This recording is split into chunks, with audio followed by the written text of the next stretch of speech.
ভাটপাড়া এলাকা জুড়ে নিজের নির্বাচনী প্রচার করলেন সিপিআইএম প্রার্থী দেবদূত ঘোষ।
বেশিক্ষণ লাগবে না।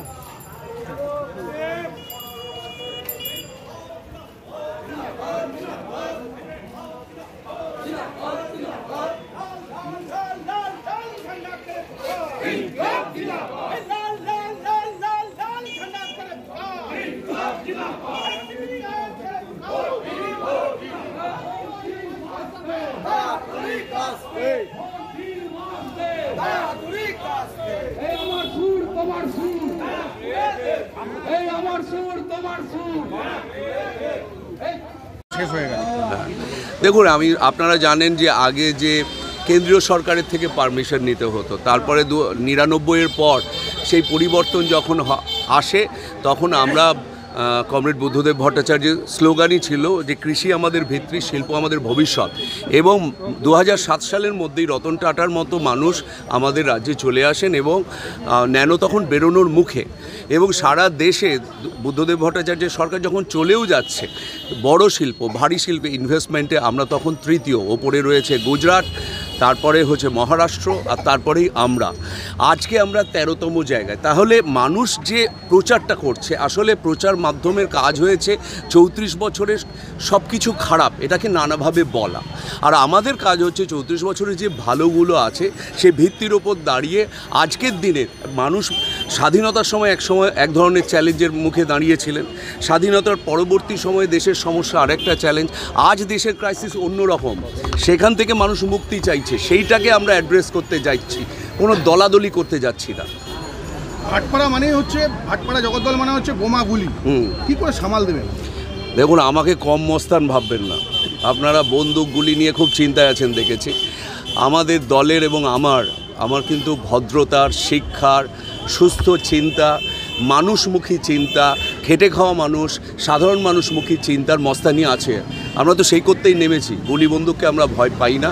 আমরা পার্টি কমরেডরা খুব একজোট হয়ে আছি। এগুলো মানুষ একজোট হলে, এই অল্প সংখ্যক মানুষ যারা গুলি বন্দুক নিয়ে রাজনীতি করার কথা ভাবেন, তারা এমনি পিছিয়ে যাবেন। আপনার দুই প্রতিপক্ষ বলছে দুজনেই জিতবে, আপনি কি বলবেন?